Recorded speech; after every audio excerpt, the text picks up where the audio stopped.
Monsieur le Président du Sénat, Călin Popescu-Tăriceanu, Monsieur le Vice-président de la Chambre des députés, Florin Iordache, Monsieur le Vice-président du Parlement européen, Ioan Mircea Pașcu, Mesdames et Messieurs, membres du Parlement, Vos Excellences, distinguished guests.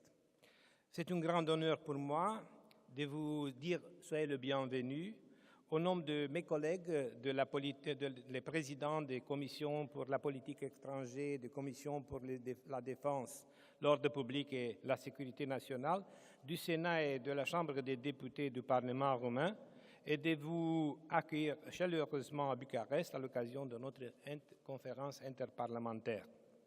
La conférence d'aujourd'hui revêt une signification particulière, étant la dernière dans le mandat de l'actuelle Commission et du Parlement européen.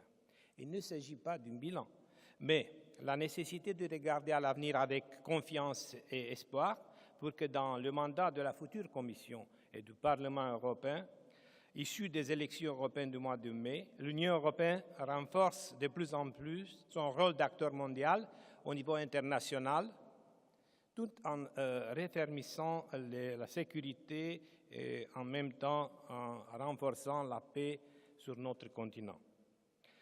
On se propose, comme nous l'avons établi avec nos collègues du Parlement européen par le biais de la Commission des affaires étrangères, de vous présenter des sujets qui nous considérons que sont importants pour discuter à notre réunion.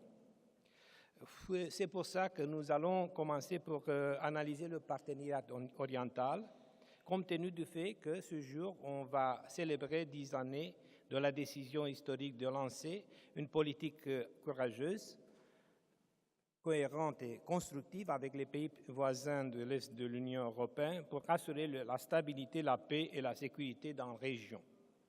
Dans le contexte géopolitique et de voisinage, on va discuter sur l'importance stratégique de la mer Noire pour préserver la stabilité et accroître la sécurité dans une région où l'agression de la Fédération de Russie, ne serait-ce que pour parler de l'annexation illégale de la Crimée, tout comme du maintenant artificiel des conflits gérés, est une réalité extrêmement préoccupante et grave.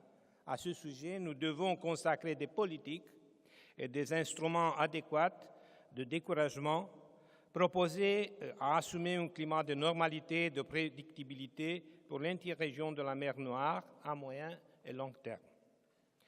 Nous prévoyons de débattre sur les nouveaux instruments de la politique de sécurité et de défense commune, sur le développement des capacités et des objectifs de la coopération structurelle permanente et sur les opportunités offertes par le Fonds européen de défense.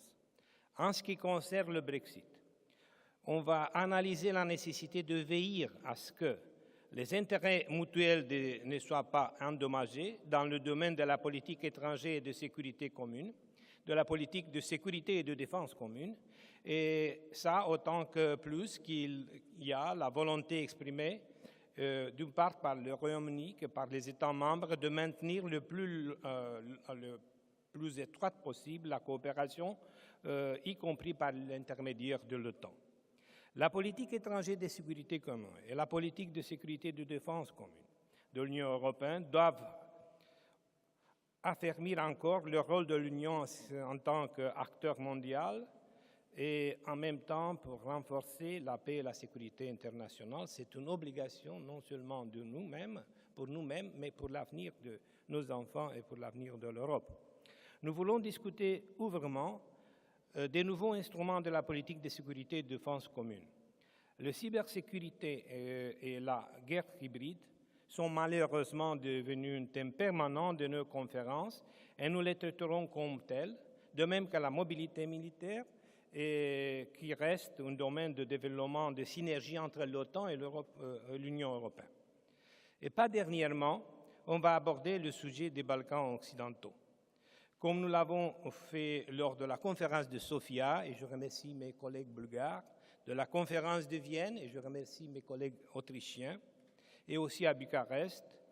Et nous avons tenu ce thème très important de la politique de l'Union européenne au haut niveau sur l'agenda de l'Union européenne pendant un an et demi. Et cela représente une volonté très claire avoir de résultats à ce sujet.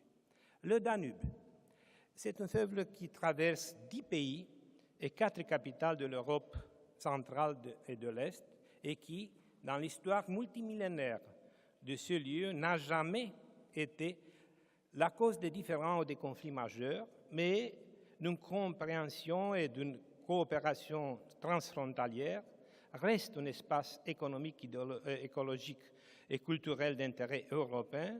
Et c'est pour ça que nous proposons d'augmenter le processus de soutien à la stratégie de l'Union européenne pour la région du Danube. Distingués collègues, je ne peux que souligner que les travaux de cette conférence soient couronnés de succès et d'exprimer mon espoir, ainsi que de mes collègues, qu'il reprend au niveau de l'exigence avec laquelle on s'est accoutumé aux précédentes conférences de ce forum spécial de débat entre les décideurs fondamentaux des politiques européennes, notamment le Parlement européen et le Parlement national. Merci beaucoup.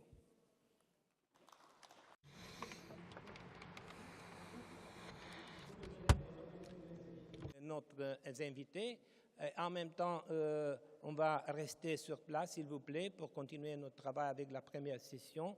Merci beaucoup, Monsieur le Vice-président. Monsieur le Président, il est déjà parti, sauf pour cela. Thank you very much.